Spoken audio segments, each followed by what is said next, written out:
আজকে এগ মশলা বানাবো, খুব কম সময়ের মধ্যে হয়ে যায়। কড়াইতে আমি এখনও তেল দিইনি, কিন্তু কড়াইতে নিয়ে নিয়েছি রসুন, পেঁয়াজ, কাঁচা লঙ্কা, আদা। এখন এখানে দিয়ে দেব ক্যাপসিকাম। গ্যাসটা আমি একদম স্টিম কমিয়ে রেখে দিয়েছি। এখন কড়াইটা বসিয়ে দিলাম। প্রথমে আমি জিনিসগুলো গরম করে নেব, সাথে থাকবে, দেখতে থাকবে।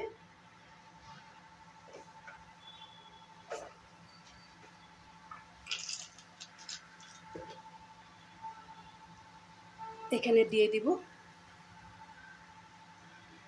2টা বড় এলাচ, আর দিয়ে দেব 3টা ছোট এলাচ।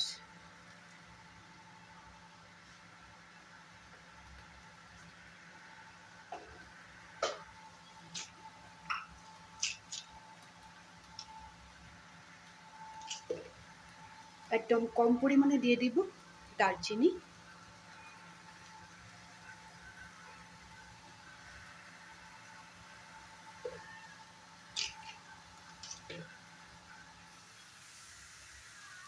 ছোট এলাচটা একটু বেশি করে দিয়ে দিলাম।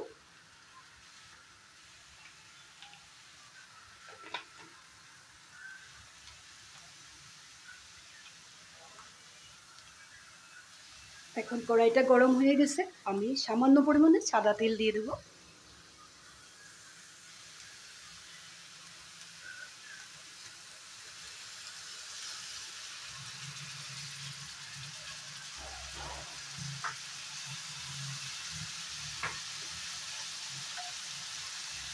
এখানে এখন কোনো মশলা অ্যাড করব না।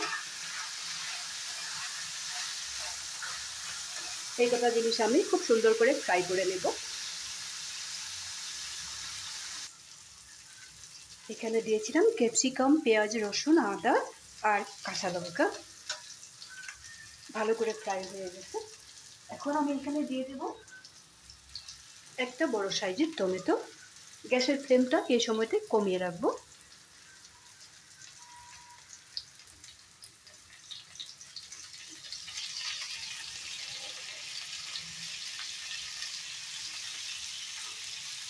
আবার একটু ফ্রাই করে নেব।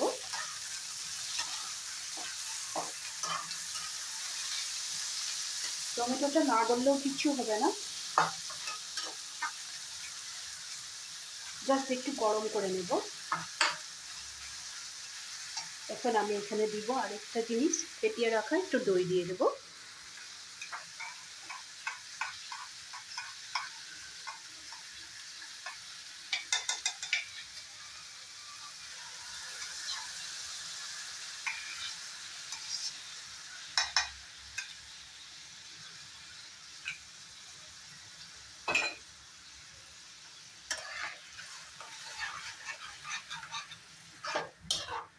আবার একটু সময় গ্যাসের ফ্লেমটা বাড়িয়ে দেব।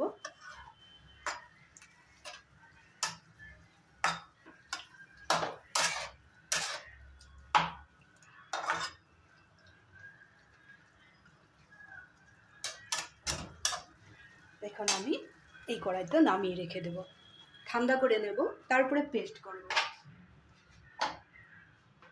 এখন আমি এক সাইডে ডিমটা ফ্রাই করে রেখেছিলাম, ডিমটা তুলে রাখবো।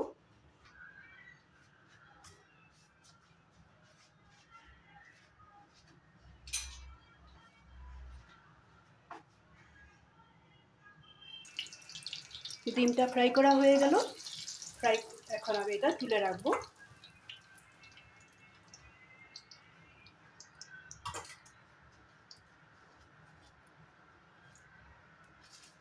এখন এখানে আমি এই তেলটার মধ্যে 2টা তেজপাতা দিয়ে দিলাম,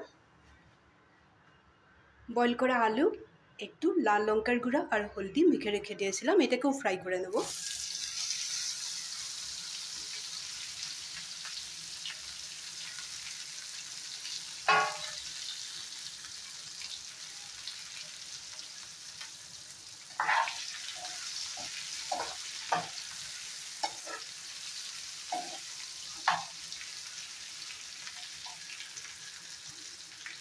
আলুটা ফ্রাই হতে হতে আমি ভেজে রাখা মশলাটা ঠান্ডা করে নিয়েছি, ওইটাকে পেস্ট বানিয়ে নেব। ফ্রাই করা মশলাটা এখানে নিয়ে নিলাম। এদিকে ক্যাপসিকাম, টমেটো, পেঁয়াজ, রসুন, আদা আর কাঁচা লঙ্কা। এখন আমি এখানে অ্যাড করব একটু বেশি করে ধনেপাতা। ধনেপাতাটাও দিয়ে দিলাম। এখন মশলাটা পেস্ট করে নেব। আলুটাও ভাজা হতে থাক, সাথে থাকবে, দেখতে থাকবে। এতক্ষণে আমি গ্যাসের ফ্লেমটা কমিয়ে রেখেছিলাম, মশলাটা পেস্ট করে নিয়েছি। এখন এখানে দিয়ে দেব। আলুটাও ভাজা হয়ে গেছে।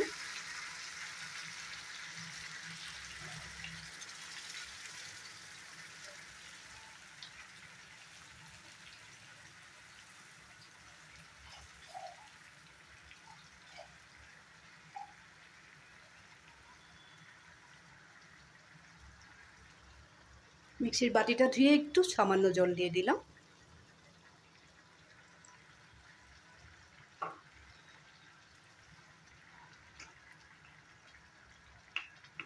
এখন এখানে দিয়ে দিব একটু লঙ্কার গুঁড়া কালারের জন্য, হিসেব মতো লবণ দিয়ে দিলাম।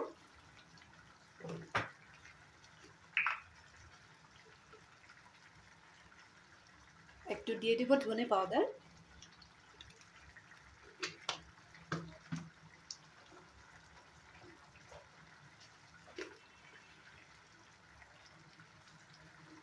গোলমরিচের গুঁড়া,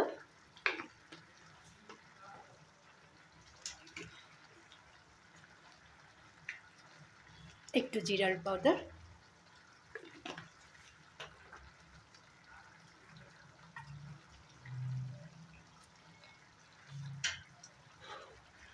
এখন ভালো করে ফ্রাই করে নেব।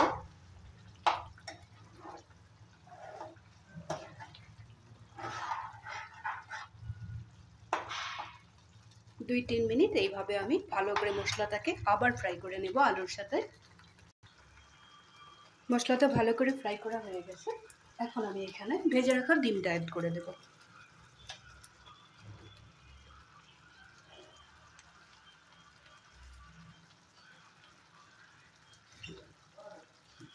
খুব বেশি সময় লাগবে না, 2-3 মিনিটের মধ্যে রেডি হয়ে যাবে।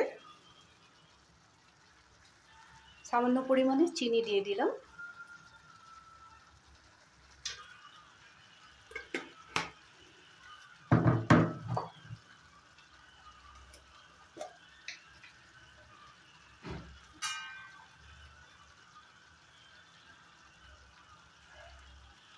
একটু ঘি দিয়ে দিলাম এখানে।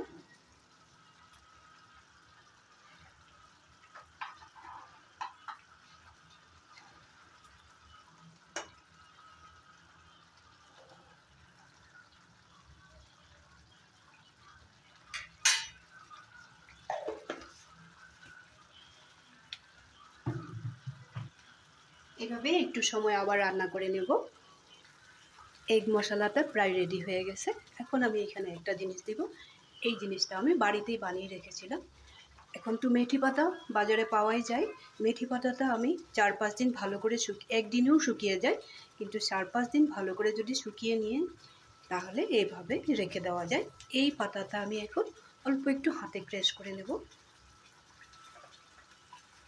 তোমরাও এইভাবে এই পাতাটা, মেথি পাতাটা শুকিয়ে রাখতে পারো, তাহলে কসুরি মেথি আর কিনতে হবে না। এখন আমি এটাকে ক্রাশ করে দিয়ে দেব।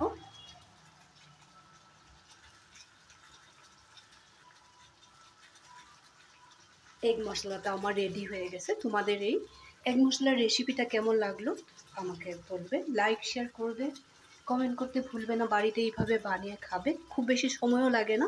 ডিমটা যদি আগেই ফ্রাই করে রেখে দাও, আলুটাও আগেই বয়েল করে একটু ফ্রাই করে রেখে দিবে, আরও একটু কম সময় লাগবে।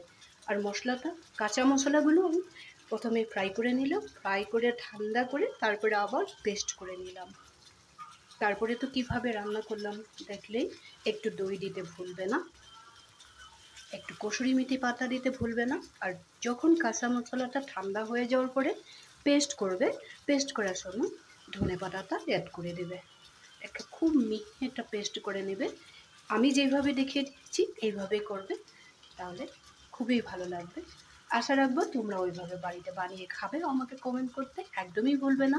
ভালো থাকবে, সুস্থ থাকবে।